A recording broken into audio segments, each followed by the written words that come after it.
Welcome to Inside Out, the Emotional Awareness Podcast, a Mentalus Academy production. Let's learn more about ourselves, inside and out. So, hi, everybody, and welcome back to our podcast called Inside Out. Today, we're very happy to have Carol Carruthers here with us, who is going to talk to us about a topic that is near and dear to her heart and near and dear to her experiences, which I will let her introduce in a second. So first of all, welcome, Carol. Thank you for being here with us today. We really appreciate it. Maybe I'll just start by letting you introduce your topic and yourself. No, super. Thanks again for having me on your podcast. I'm super excited to join you this morning. So my name is Carol. I'm CPA by training, but I spent most of my career in human resources, working with leaders, employees, organizations, helping them through some of their most difficult and complex and emotionally charged issues. So throughout both my personal life, I'm a proud mom of 2 adult children, and my career, I've always gravitated towards helping people. I would describe myself, and others in my social circle, family, friends, colleagues, would describe me as having a nurturing personality. And that's the quality that I'm super proud of, but I've also grown to understand that there can be a fine line between, helping and taking on too much responsibility for others' people's well-being. So that's why I've chosen the topic today, like when helping becomes rescuing and the hidden cost of overfunctioning.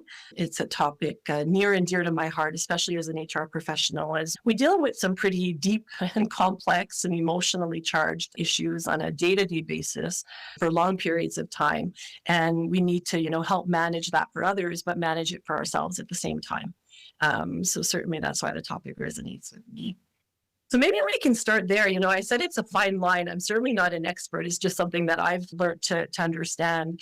But I'd love to hear from a psychological perspective how you distinguish between helping, supporting, and rescuing, and when does healthy helping cross the line into rescuing?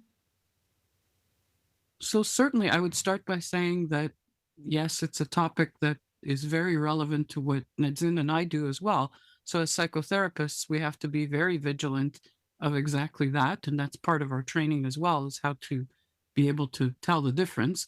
It doesn't mean we always get it right. Sometimes we go over that line between helping and rescuing, but it's important for us to be able to recognize when we're doing that and go back to the helping role. So you asked a couple of questions. One was, how do you tell the difference between helping and rescuing? And I think one of the hallmarks of that is when you find yourself doing more of the work than you should. So in other words, you're taking away the other person's agency to be able to help themselves. So there's 3 different aspects to it, right? There's supporting someone, which just means being empathetic and listening and saying, yes, I do understand what's going on with you. It's very difficult and whatnot. Rescuing goes right into you're doing the acting, you're doing the action for them. You're taking over the problem for them. And that has different aspects to it as well, because if you do that, then you're also taking away their ability to be able to resolve the issue for themselves. And it also means that you're having a really tough time being able to tolerate their pain or their suffering. And that's probably why the person ends up in rescue mode. So there's a lot of different facets to it. And I'm sure we'll get into it, but in a nutshell, I would say that's probably the main aspect of it. Nadzin, what do you think? Yeah, you've touched on that as well. Rescuing, whom are you rescuing, the person or yourself? Are you doing this for them, or are you doing this, as Daniela said, because you cannot tolerate what's happening with them, whether out of habit, whether out of emotionally unavailability or availability or being sensitive to that. This is the question I find this is the line for me in a way between rescuing and just being there for them. Are they asking me for that, or I'm taking, as Daniela said again, their ability without asking them? I cannot live with that, and I have to take care of this for them. So I think I would make this distinguish between those 2 lines. I think I'm hearing it takes a lot of self-awareness, right? And you have to be self-aware when you're having these conversations, especially when you're trying to help a family member, a friend, or in my HR field.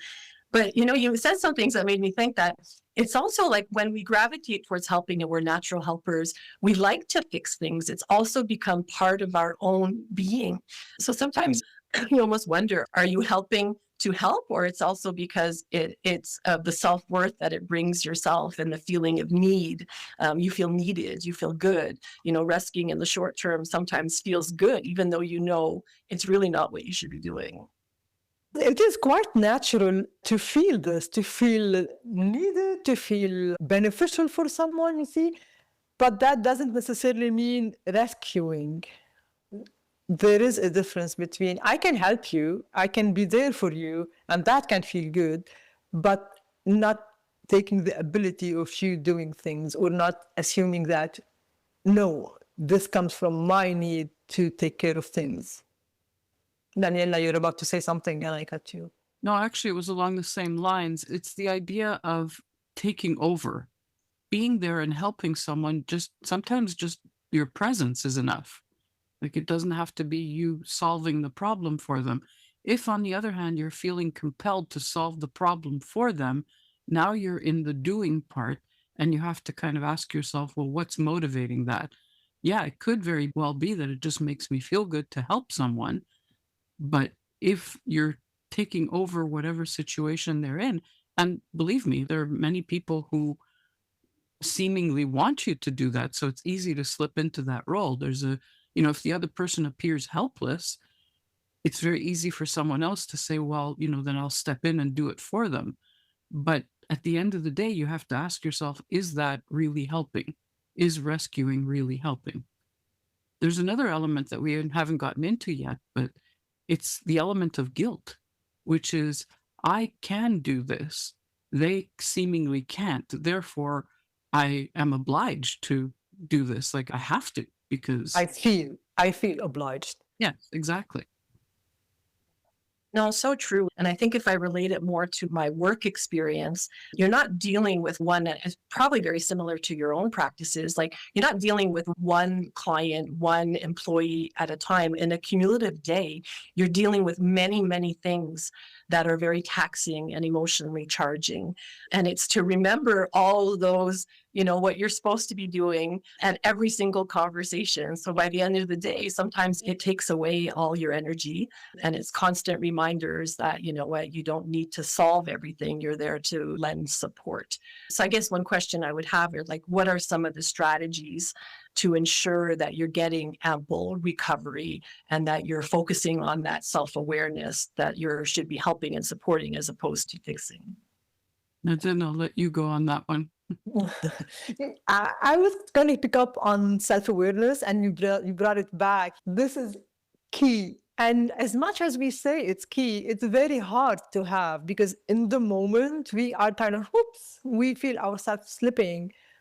For me, it's when I have the capacity to say, I cannot do this. I'm doing it because I want, instead of feeling compelled. And I go on with helping and rescuing people without.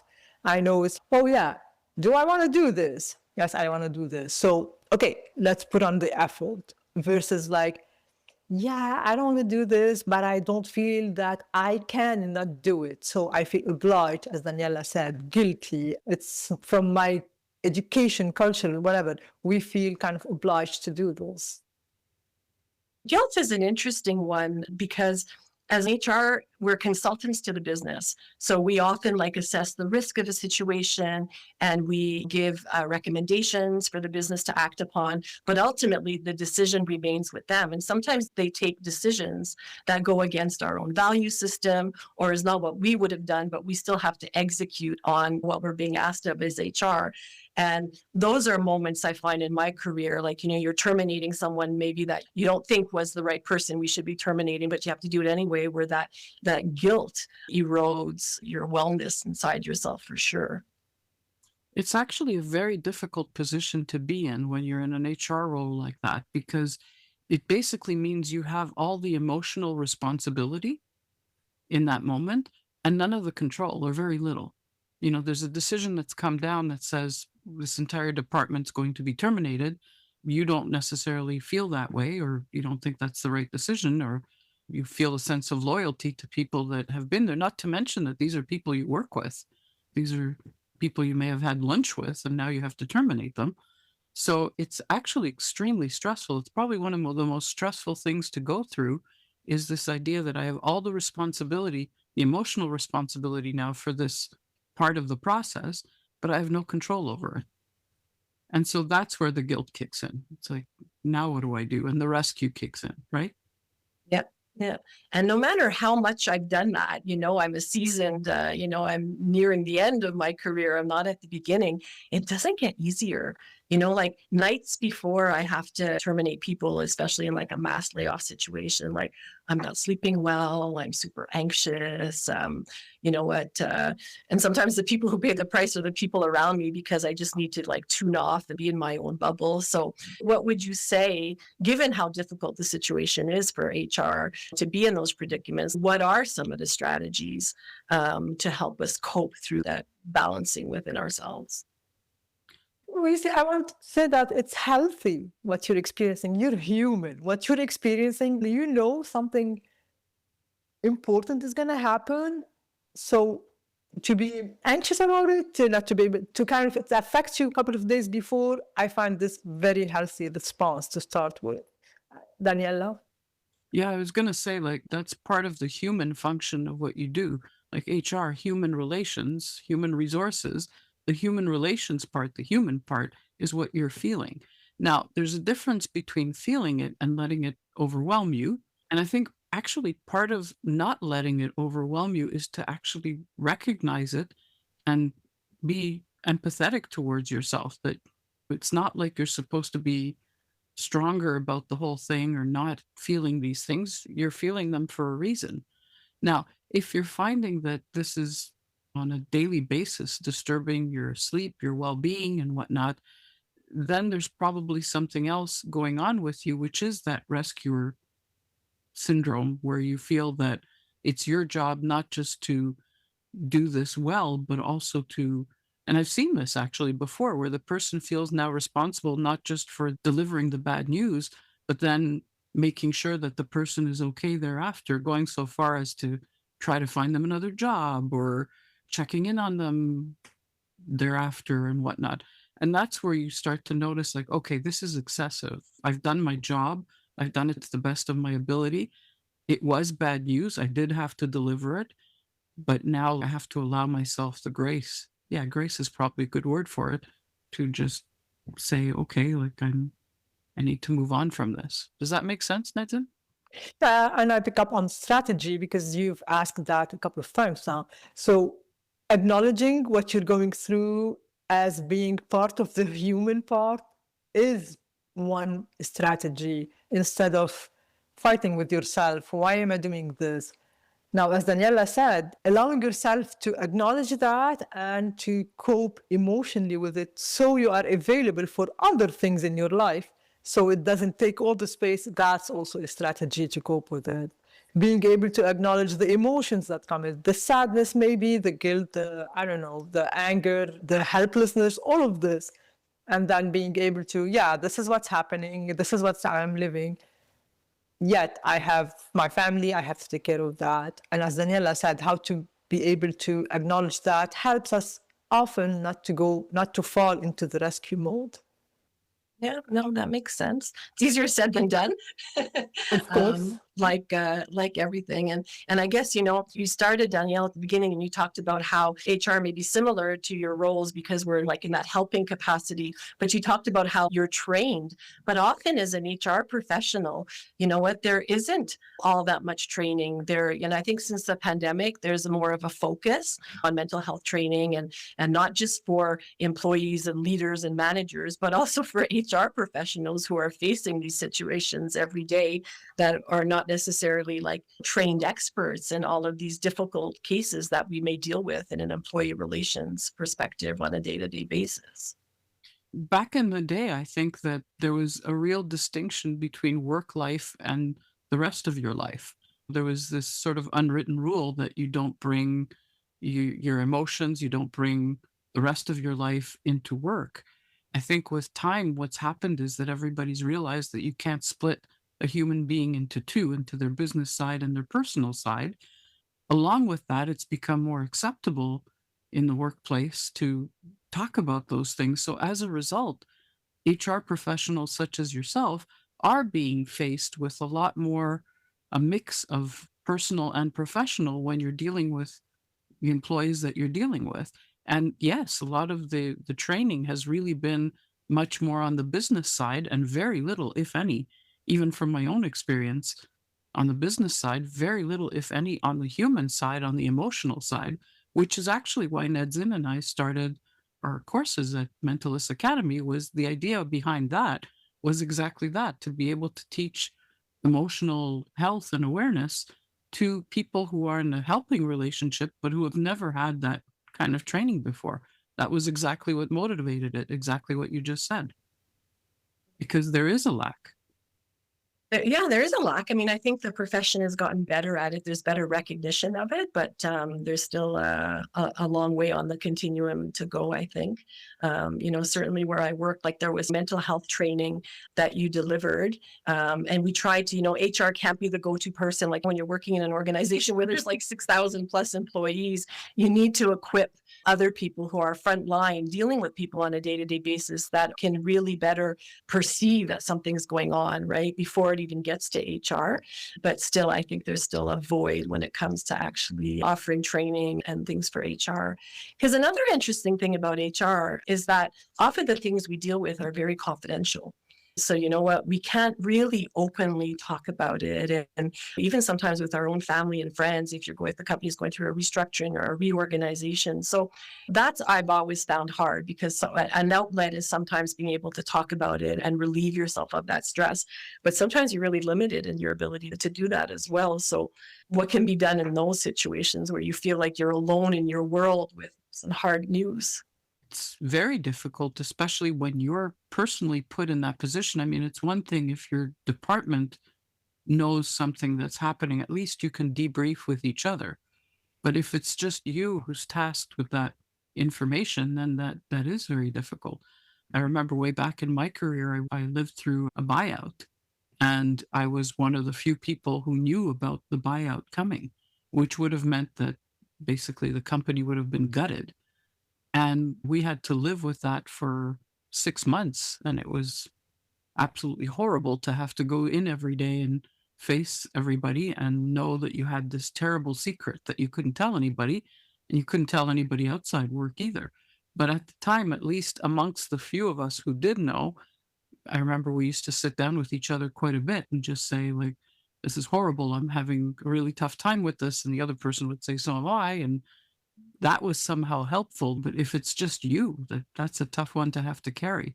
And again, I go back to this idea that the role of HR has really, I don't know if evolved is the right word, but let's say changed over the last 50 years, where I find, and maybe I'm wrong, that HR is carrying a lot these days. And maybe it came out even more during the pandemic, where there was so many different things going on at the same time, so many fears, anxiety, anger, frustration, and all the rest of it, that I think HR, unfortunately, became the sponge for all that. And that was very, very difficult. I'll definitely see the pandemic as a bit of a turning point in the profession. The first time where we had to deal so actively with mental health challenges that look different to everybody. Everyone defines mental health differently and what's important to them. And then the whole remote, back in office, so many dynamics that didn't exist when we look back pre-pandemic. So for sure, there's been many, many more issues that we've had to deal with. To your point, I guess, what I've always found something super helpful is relying on my peers, my HR peers, because you're right. Like when you're holding something so confidential or emotionally taxing all by yourself, it gets really difficult. And today, what the reality is, reaching out to your employee assistance program or reaching out for help is something that people need to do more often. And even HR professionals when you're dealing with difficult. But it's funny how HR people, we're usually the last to recognize that we need help ourselves. Why do you think that is? And then I'm specifically looking at you. Yeah, I know. I'm thinking. I was wondering if it's the position you are in, as if we are kind of references, resources for people. So we are not supposed to be needing resources. And this is why I kind of went thinking, is it the position? Is it some resistance? Is it the lack of acknowledgement? We are doing tasks and we are not connected to how we are experiencing this emotionally. I don't know, maybe there is a part of that. I'm curious to know why you think you are the last one to ask for help. I think maybe because of what you just said, you know what, we're the ones that are there to help, to support. So, you know what, it feels awkward when we're the ones struggling, or if we're the ones that also need that support. It feels counterintuitive to, like, you know what, who we identify as in terms of the helper. So probably a little bit of that. Again, I think it comes down to earlier on in my career, I probably did that more often, like not knowing when to ask for help or when to raise the hand. Whereas as you grow, you learn that it's a really good coping mechanism. You know what, defining that line. I've had to deal with some really tough things, like even people who are suicidal, and I'm not equipped to deal with that, you know what. So knowing also like when you can help and when you really need to just offer resources. And it doesn't always feel good, because in that moment, you know what, you feel a lot of pressure to know the right answer. Yeah. Part of it too is that I think in that type of role, there's this thought that I need to be the strong one. You know, I need to be the one that can withstand whatever's going on. And the reality is, yes, you are strong in that role, but you can't always be the strong one, or there are times when you're not going to feel as strong, and it's okay. As Nedzin said earlier, it's part of being human.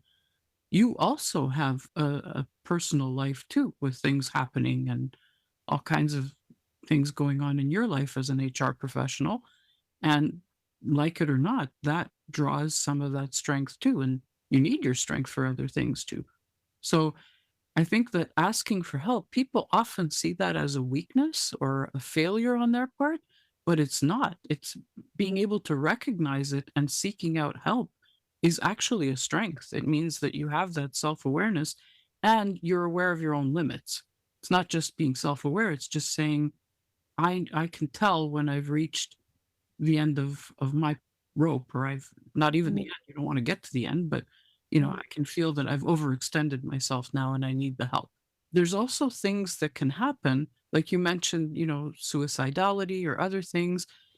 As an HR professional, you may have had experiences with that. Like you're firing someone who's telling you that, how can I lose my job? My father has Alzheimer's and I'm responsible for his care. And you've got your own parent who has Alzheimer's. And now they're telling you this, and it's really reaching something inside you. You have to be able to say, look, this is now put me over the top because this is just overwhelming for me. I need help. So Yeah. it's strength to be able to say that. I was going in the same sense. For me, saying I'm strong, and yes, you need to be strong in this position and you need to redirect them. But staying strong doesn't mean not being connected to what you're experiencing or to your own experience or to what are your own limits. Because as Daniela said, I mean, I was thinking more also of suicide, or just we are human as well, and we can experience that ourselves. Being able to be touched by other people's experiences is also part of us being human. It allows us to connect to them, but it also allows us to connect to ourselves. And this is where we get to know, oh yeah, I can't go beyond that. This is my limit. I need help. Oh yeah, this is touching me. And also I find being able to tell people that we are touched by what they're experiencing. I mean, there's a limit in HR and everything, but is also can be helpful. It's like, I know it's hard for you. I know it as well. It's very, very important. Yeah.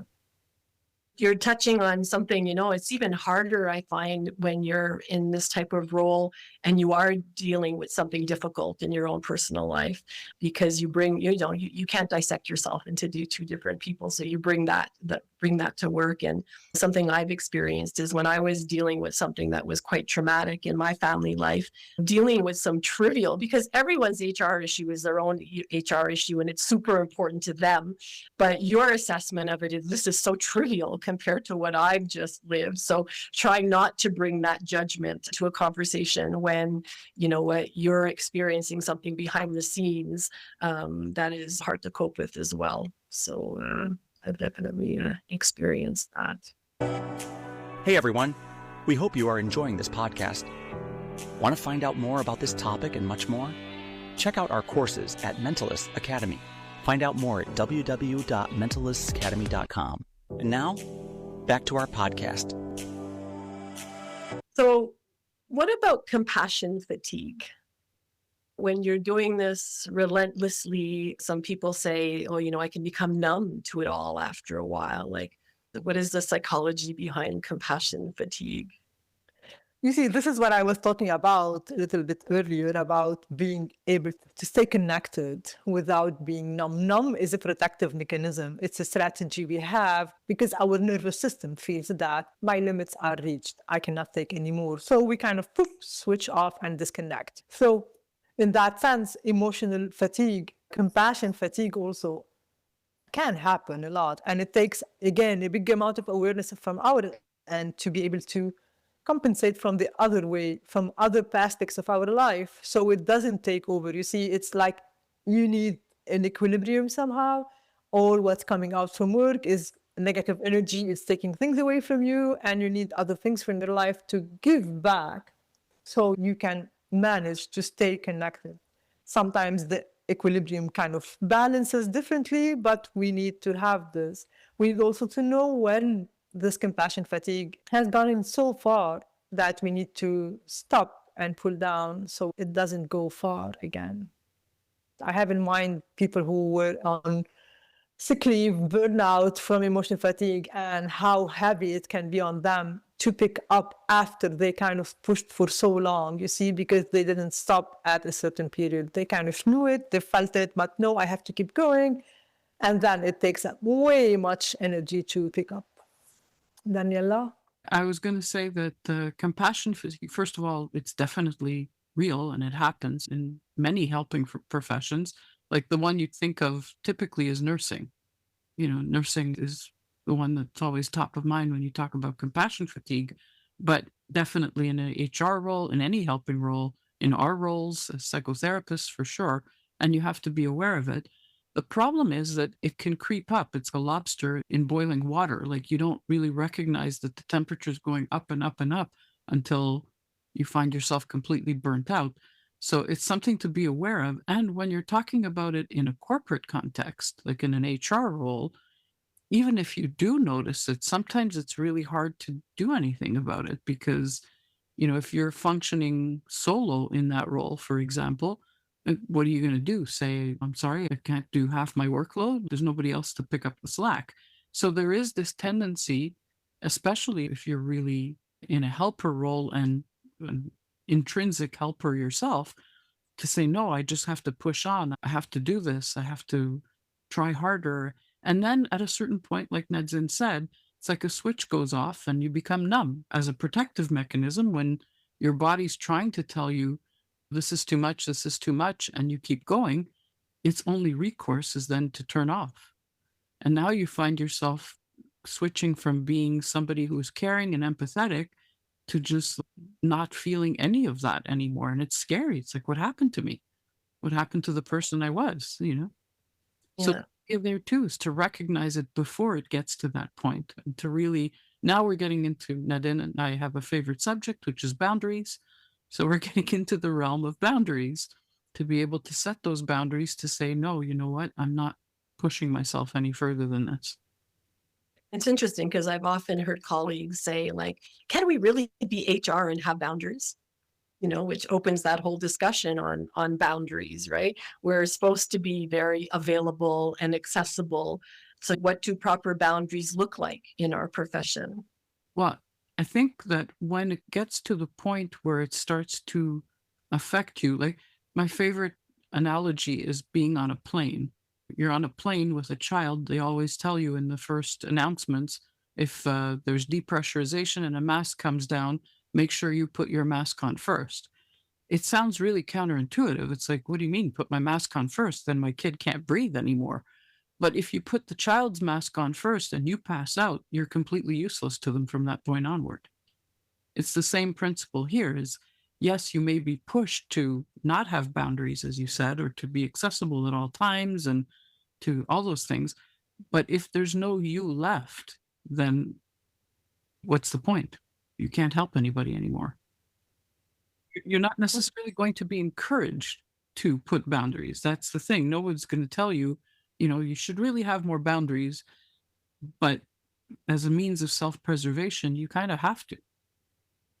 Sorry, Especially in a time with less is more in terms of resourcing, right? So I was fortunate to work in environments where we were big teams, but there are people who are that single HR person doing everything from A to Z, right? So it's a lot more difficult. Yeah, Nadine. Yeah, you said sometimes boundaries, again, it's a big subject. And for me, it goes with the recognition of signals in our bodies. Sometimes it doesn't have to be big boundaries. I leave at this time. It might be, I just need a break to take a breath. Can I just go outside for a couple of minutes, take some fresh air, and then come back to deal with that? Just allowing yourself to notice that at this particular moment, it is too much for me to handle.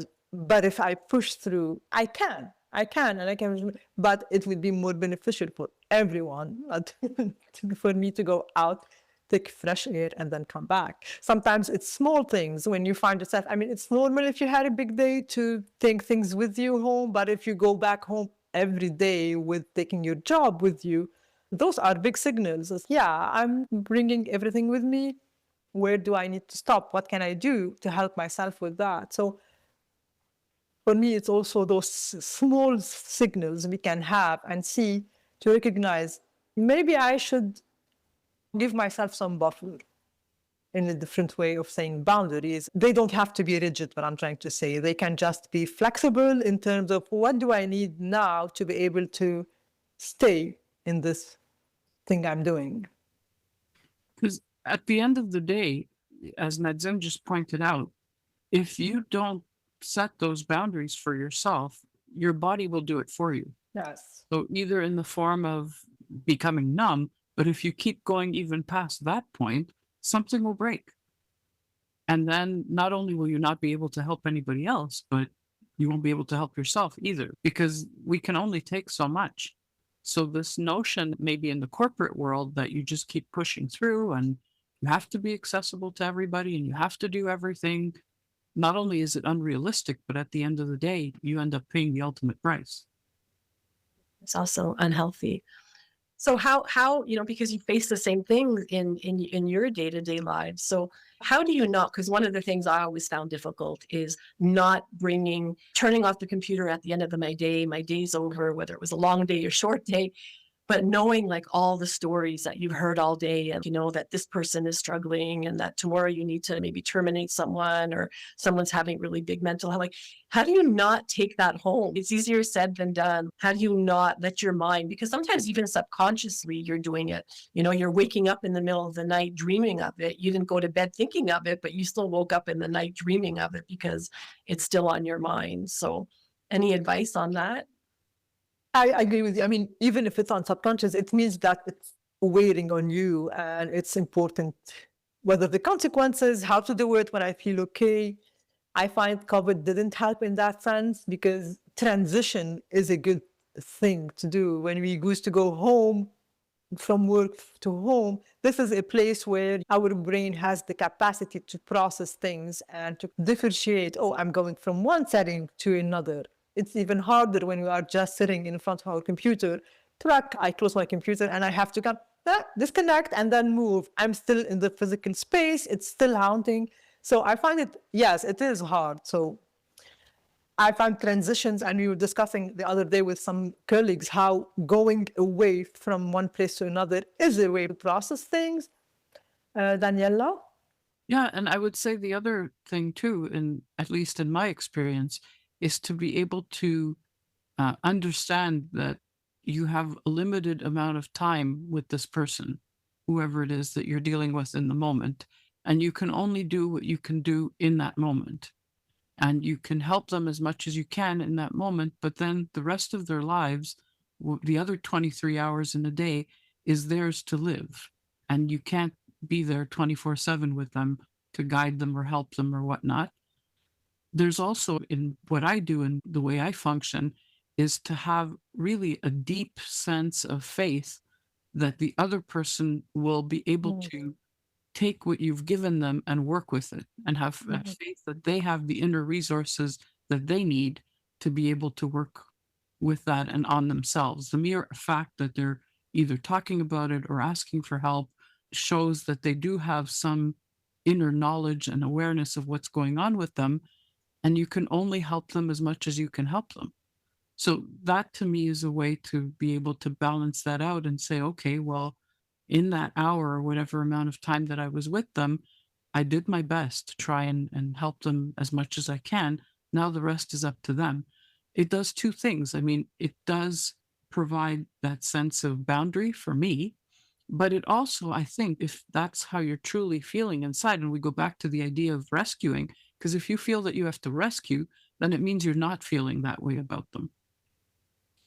Once you do, they actually pick up on that. The person you're talking to picks up on that and says, okay, I can do this, so it has a dual function there. So it's a little bit like being a good parent, right? Like you can. I was just going to say, you're talking, and I'm thinking of my role as a mom with two adult children, right? I love to be able to rescue them from everything, but you learn that you can guide them and you can give them advice, but ultimately, then you have to have faith that, you know what, you've taught them the right things, the right values, they're going to make the right decisions, and they're going to fail maybe, but learn from their feelings. But it's a lot harder to let go than it is. But it's a good parallel there, because I can see that in my personal life as well as I'm dealing with my children.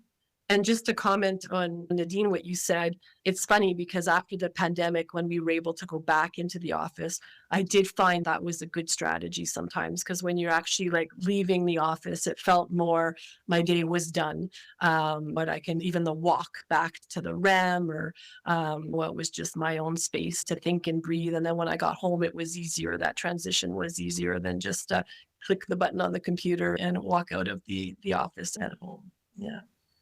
So yeah, I am hoping that for colleagues in the HR profession that there will be more awareness and more training coming, because we talked about it, Daniela, like since the pandemic, um, I don't know if it's less resilience or more mental health has come to the forefront.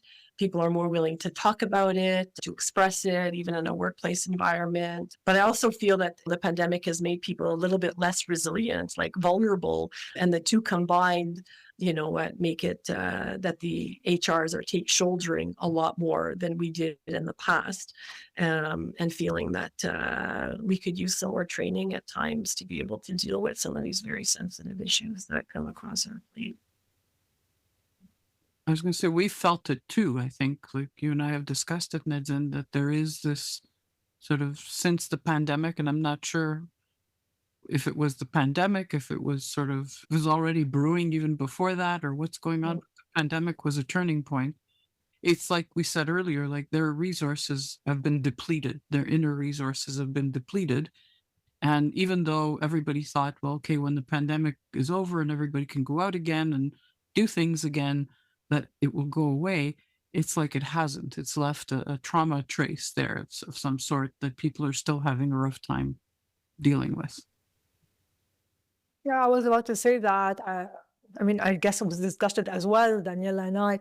The pandemic kind of removed the coping strategies from people because they were left with themselves. So they had to face everything at the same time with themselves. There is no distractions, nobody to cope with, and that raised this flare of mental health. And yeah, they're still left with it, because once we see those things, we cannot just unsee them after. We have to cope with them. So what have you talked about the building of your program, but what have you seen as the void out there in the corporate world to better equip professionals with the ability to help in these situations? I think the emotional part is something that for decades, the business world or the corporate world didn't really want to deal with.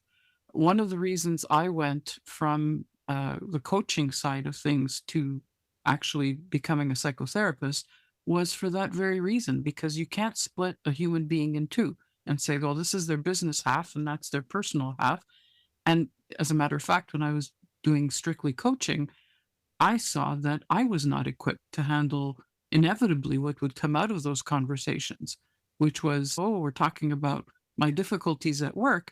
And next thing you know, we're talking about a childhood trauma that makes them very sensitive to certain kinds of criticism, which was translating into what was happening in their work setting.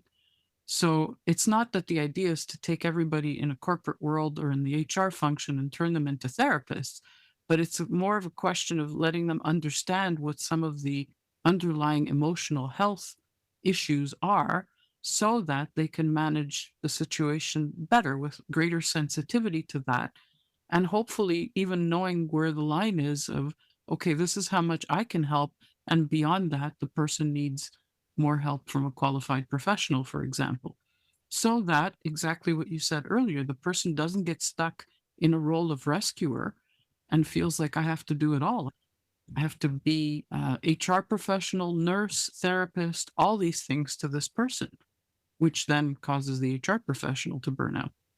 Nadine, do you agree with that? I totally agree with you. Nobody needs to be a therapist, a nurse, but I find it important to be able to acknowledge and recognize the signs of when there is helplessness, when there is mental health things to be attentive to, instead of, oh, he's just being difficult. Well, maybe he's being difficult because there is something. We don't need to deal with the something. We just need to know that this behavior might be significant, something different underneath it. And that's where training can come in help. You don't need to treat them. You just have to need that this behavior, this front means something else.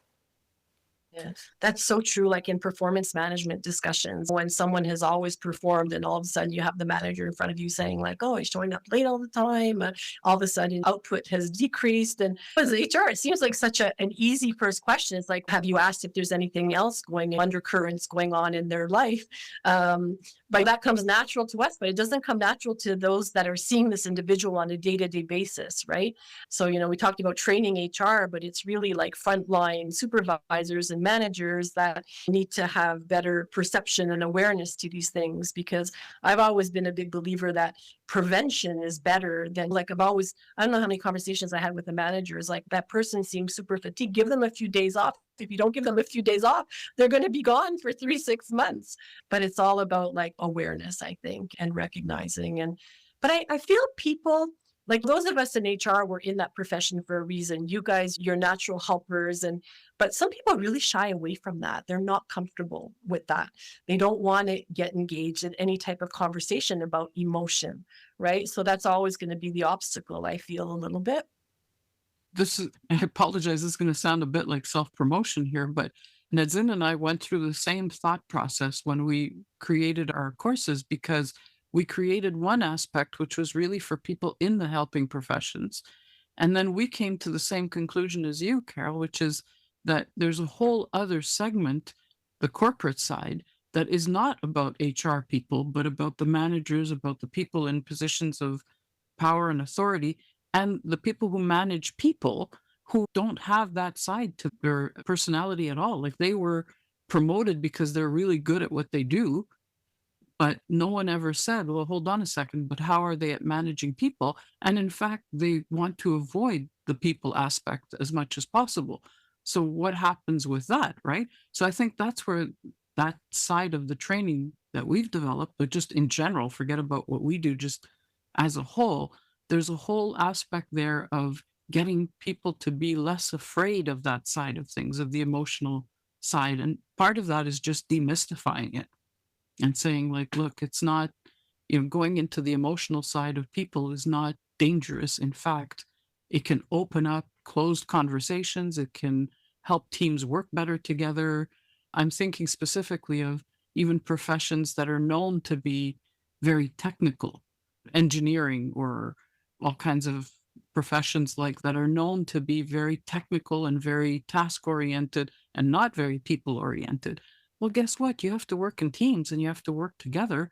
So being able to understand that side of the equation, even if it doesn't mean that the person will suddenly become a people person or invested in that side of it, but just that understanding of it, that almost like for engineers, like a chart to follow or some path to understand makes a huge difference. So it's demystifying it. It's showing that it's not a landmine that they're stepping on. Yeah, I was just going to say, because I think people think that they have to fix and they don't realize that they just sometimes need to lend an ear or offer a resource or, just listen. Yeah. Actually, I was about to say that people who haven't been coping with emotions, they might be afraid of them, and it gives the impression of losing control. And even people who know how to deal with emotion, sometimes we feel the need to put that aside and cope. So I think there's also this, as Daniela said, education about, we can deal with emotions. It doesn't take away our capacity, as you said, Carol, to refer, but we just need to, okay, this is shaking now, and what can I do with that? Instead of just, I can't look at that and cut ourselves from it. Yeah, and often what managers or directors will do is they'll go out, they'll get HR to come in and handle that side of it, right? They'll be like, okay, let's get HR to handle the mushy stuff, the emotional stuff, because we don't want to deal with it. Or worse, they'll get an external consultant to come in. So what happens then? So people finally have an outlet to open up and whatever, but it never goes back to the person that they really wanted to have the ear of. And so then that creates even further discontent and whatnot. Whereas just having the tools to be able to manage it would be hugely helpful in that situation rather than outsourcing it. Oh, for sure. Because the reception to like an employee to have a conversation with the person that they live and breathe with and work with every day is so much more valuable than HR, like all of a sudden coming in. And so me too, in my practice, I've always been encouraging the business, like you have the trust, you have the relationship. I can coach you to help them because that will lead to a much better outcome for sure than but yeah, I think it's just this the unknown and demystifying it, I think is the right word. And it's scary to deal with people's emotions. Like myself, I've been in front of people who have broke down crying, who have had suicidal thoughts right after being terminated because they had financial stress with their family. And it's heavy things. But if you don't realize, you don't need to fix it. You just need to help that person to find the resources to help themselves. It can be very overwhelming. And if you go back to how we started, you see, when we talked about rescue, some people don't feel they can handle seeing other people experiencing those emotions. So they kind of shut up, see, or feel compelled to rescue. Yeah. Well, you're right. Sometimes I think people rescue because they're so uncomfortable in that moment with all the raw emotion that's being shown, right? As the person's expressing what they're going through, because it's hard to see someone in pain. It's hard to see someone suffering. That's exactly what we said at the beginning, that rescuing sometimes is about not being able to withstand the other person's pain. Yeah. So we've come full circle. And, it's funny, you were talking about like the training and everything and how it needs to be more focused on the emotional side of things. And then in my mind came like, oh, wow, and we're on the era of AI. Which starts to take away some of that emotional. But I think in the field of HR, there's always going to be the need for that emotional element and when it comes to helping professions. Yeah. So, Carol, hopefully we've answered most of your questions or some. Yeah, no, it's been great. It's been thought-provoking. It's been insightful. Thank you very much. I think there's a lot of people out there that are going to really resonate with some of the things that you've talked about, whether they're in the HR profession or not. I think anybody who's in any work situation where they often feel called upon to be of support or are just naturally very empathetic and whatnot will benefit from hearing about how not to get stuck in the rescue mode. Yeah, I think we can draw a lot of parallels to many different professions that are in the helping field. Yeah. No, thank you. Appreciate the insight and the opportunity to chat about it. It's been great. Thank you again. Thank you, Carol. Okay. Thank you. See you next time. Find out more at www.mentalizeacademy.com.